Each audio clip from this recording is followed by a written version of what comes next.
Великден е празник над празниците, центар на православната вера.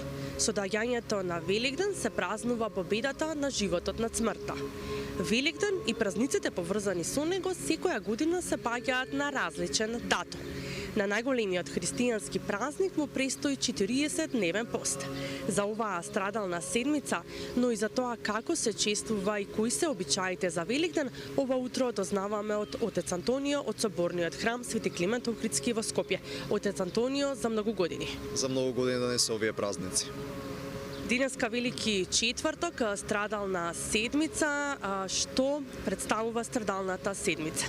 Страдалната седмица, или како што ја нарекувам уште страстна седмица, представува последната недела или последната седмица од Великиот пост.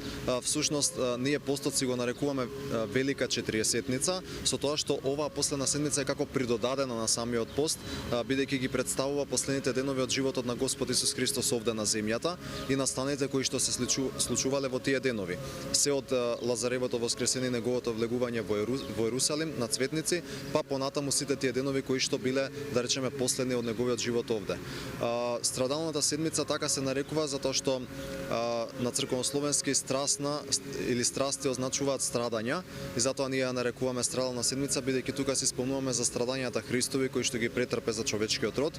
И всушност кога зборуваме за сите овие настани кои што ги имаме во последнава седмица, светите отци кога толкуваат велат во првите 6 недели од постот ние одиме на средба со Бога, се подготвуваме низ постот, молитвите и службите, а пак во последнава седмица Бог ни доаѓа нам во пресред, затоа што сето она што го направи беше за спасение на човечкиот род.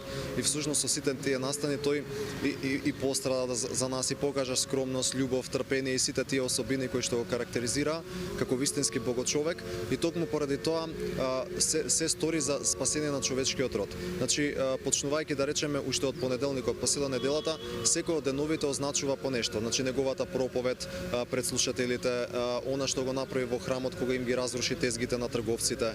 Потоа на Велика среда веќе Јуда започна со кроење на планови за неговото предавство. На Велики четврток, односно на денешниот ден, еве си спомнуваме за востановувањето на тајната вечера или причеста, сомењето на нозете на апостолите од страна на Господ Исус Христос, предавството на Јуда и така натаму. Потоа на Велики петок утре ќе си спомнуваме за неговите страдања, како тој беше измачуван, осуден и како претрпе раснување на крст и неговата смрт. Потоа на Велика сабота е исто така тежок и голем ден, бидејќи Христос веќе престојува во гробот, за во недела веќе да дојде најрадосниот за нас празник, односно неговото воскресение, кога тој воскресна од гробот на чудесен начин и со тоа всушност, како што се вели во тропорот, ја разруши смртта и на човештвото му даде живот вечен. Така, оно што денес исто така го се прави, домакинките од рано наутро пред зори станати да го офарбаат, изфарбаат и првото великденско јајце во црвена боја. Символиката на Великден се црвените великденски јајца. Токму така, да, има народна традиција која што е уште од давнини, а тоа е да се фарбаат јајца во црвена боја за време на празникот Великден и тоа, нели, како што спомнавте, го правиме на Велики четврток рано наутро во мугрите, кога стануваат домакинките, ги фарбаат јајцата. Тоа е народен обичај, не е врзано со црковно предание или учење, затоа што никаде не пишува во црковните книги дека мора баш ова утро да се офарба првото јајце. Значи можеме ние во овие денови кога сакаме да си ги сфарбаме јајцата, меѓутоа тоа е пак народно предание, но сепак не и пречи на верата и на црквата и си го практикуваме. А пак зошто црвено јајце? Тука веќе имаме сведоштва од црковната историја.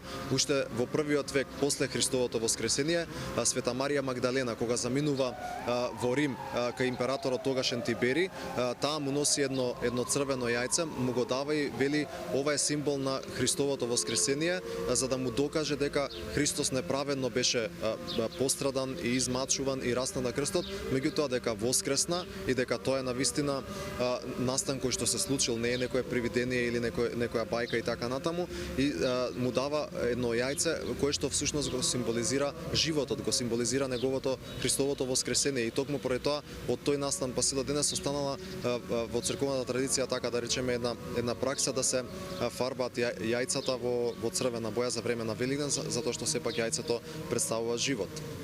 Така, во недела доаѓа и Христовото воскресение, најголемиот христијански празник, односно победата на животот над смртта, Великден, и се прославува и во наредните 3 денови. Токму така, бидејќи станува збор за најголемиот Господов празник, Воскресение Христово, во црквата е востановено да се празнува 3 дена. Имаме прв, втори и трет ден.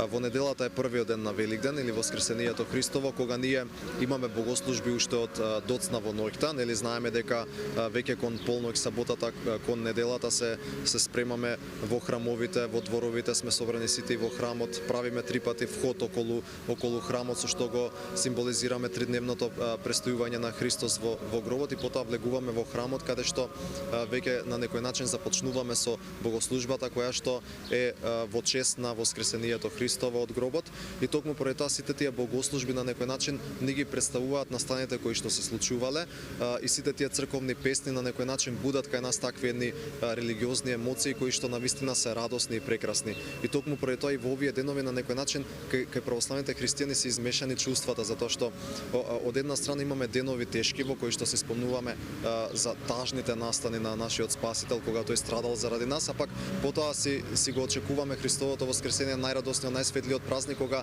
се радуваме сите за неговото воскресение, затоа што тој со тоа нам ни даде вечен живот, и токму поради тоа веќе во неделата или на воскресението ја имаме таа радосна богослужба која што навистина представува за нас едно неописливо чувство што човек може само да го доживее, не може да го чуе, некој да му го прераскаже, да му го опише, да му го долови, туку треба сите да дојдеме во црквите на богослужбата со цел заедно да ја споделиме како христијани таа радост за Воскресението Христово. Да, најубавиот празник над празниците. Ви благодарам, отец Антонио, за одвоеното време. Ви благодарам и вам и посакувам убави празници на сите православни христијани. Да, така е, од недела па во наредните 3 денови православните христијани се поздравуваат со поздравот Христос воскресна, навистина воскресна, за многу години да ни е Великден.